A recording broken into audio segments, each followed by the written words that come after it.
대로 돼버리죠. 그럼 똑같은 U가 있고 있으면 크기가 있으면 받는 면량은 똑같습니다. 나머지 몽땅 아무리 형광등을 갖다 대도 손실로 나타나 버립니다. 그래서 여러분들이 여기에 과학, 기하과학뿐만 아니라 모든 기기에 반드시 중요합니다. 자, 그러면 이렇게 어떤 물체가 주어지고 이렇게 나오는 각도가 있으면, 그렇죠? 요 굴절률, 크기, 각도죠, 그죠?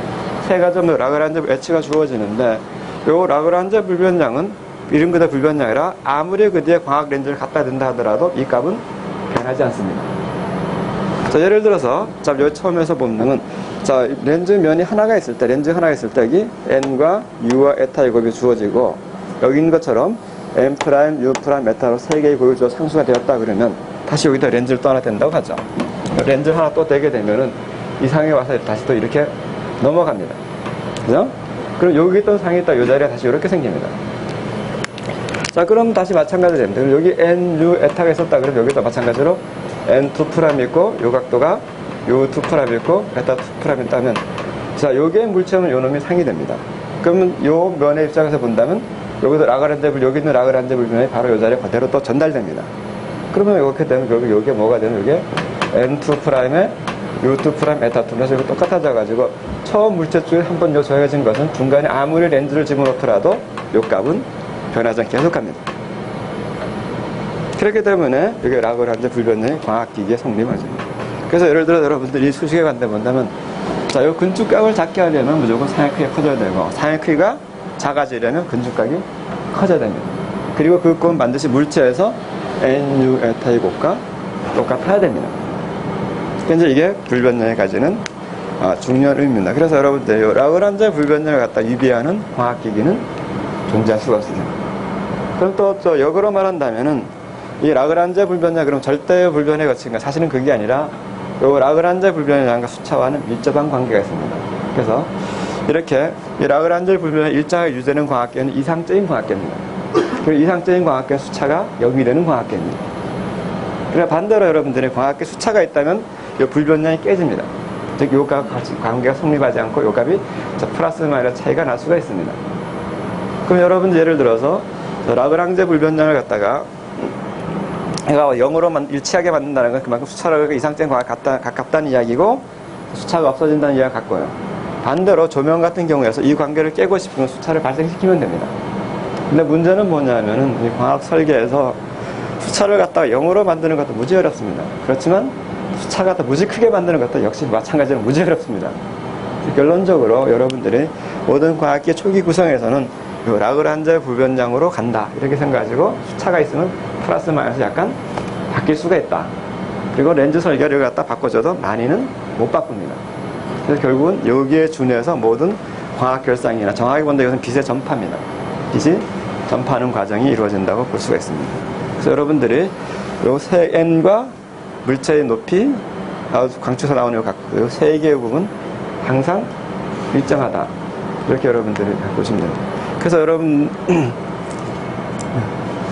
다음으로 넘어가죠. 자, 그러면 이제 1차 광학이 응용이 되는데 방금 말씀드린 게 보면 아주 매우 간단하게 좀 정리가 되는데 굴절의 법칙과 불변량 두 개만 말씀드렸습니다. 이걸로부터 모든 과학계 중요한 성질이 모두 다 정의가 됩니다. 그럼 아까 말씀드린 건축광학을 몇 가지 전제를 들어서 한번 연결해보죠. 맨 먼저 건축광성 추적은 다른 말로는 가우스한 추적을 하는데 자, 이상적인 광학계에서 이상적인 광선의 전파 경로 이렇게 설명했는데 즉 자, 물체에서 나온 빛이 상측에 모이게 된 광학 결상을 되게 되는데 빛이 진행하는 경로를 갖다가 쭉 따라가게 되면 결국 그 빛이 어디에 모인지 알 수가 있습니다. 그렇게 광선을 따라가서 보는 것 갖다 광선 추적이라고 합니다. 자, 그 중에서도 자, 이상적인 광선과 실제 광선이 있는데 자, 어떤 광학면이 있으면 말이죠. 어떤 실제 렌즈면이 있고 여기 굴절률 N인면과 M'면이 있습니다. 그럼 먼저 실제 빛을 한번 따라가 보도록 하죠. 실제 빛은 빛이 이렇게 쭉 나와서 보게 되면 와가지고 굴절돼서 상으로 이렇게 가게 됩니다. 자, 그런데 이상적인 경우를 생각해 본단 말이죠. 이상적인 경우 요거 좀 굉장히 다르게 되는데 첫 번째 이 면에 휘어진 거는 무시하니까 이상적인 광학계라면 이 굴절면은 평면으로 봅니다. 그럼 빛이 일로 와서 이상적인 경우를 한번 보죠. 일로 와가지고 여기서 꺾여서 들어가는데 빛이 이렇게 들어가는데 일반적으로 되게 이렇게 옵니다.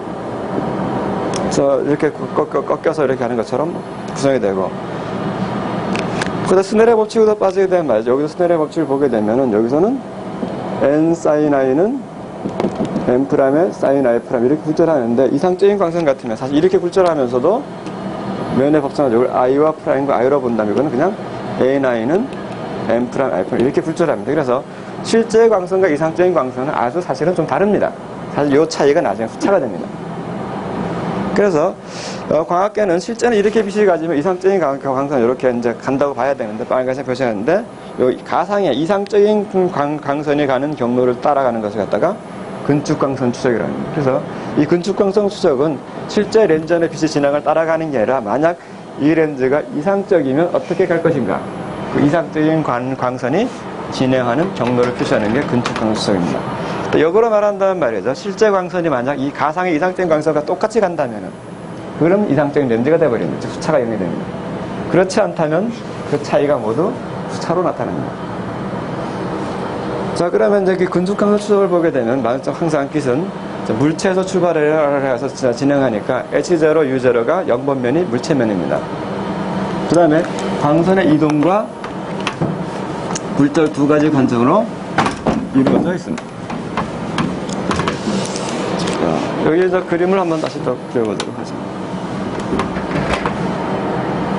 여기 0번면은 물체면이 있고 여기 1번면 2번면 이렇게 따라가죠. 자, 항상 빛은 물체에서 출발합니다. 그래서 물체에서 여기서 출발하는데 여기서 출발하게 되는데 자, 요 높이를 갖다가 H0라고 합시다. 즉 0번면에서의 높이가 되겠죠. 그 다음에 빛이 출발해서 이렇게 가게 되면 자, 방향이 있습니다. 즉 예를 들어서 이리로 갈 수도 있고 이리로 갈 수도 있고 방향이 있겠죠. 그럼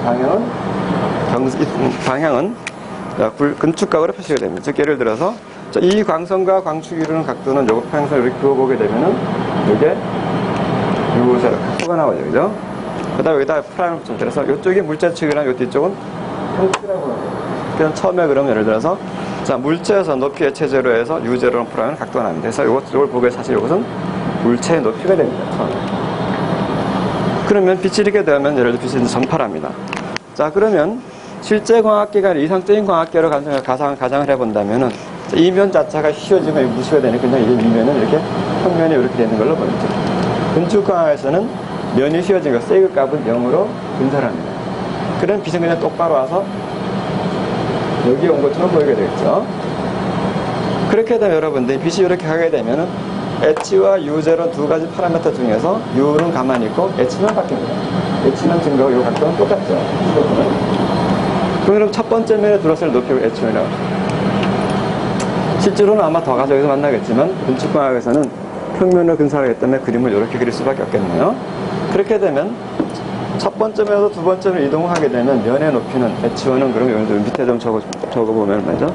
H1은 H0 마이너스 D0에 U0 프라임. 즉 여기서부터 여기까지 거리를 D0 이렇게 표시를 했습니다. 자, 여러분들이 간만에 보시면은 사실은 여기 높이의 변화는 그 델타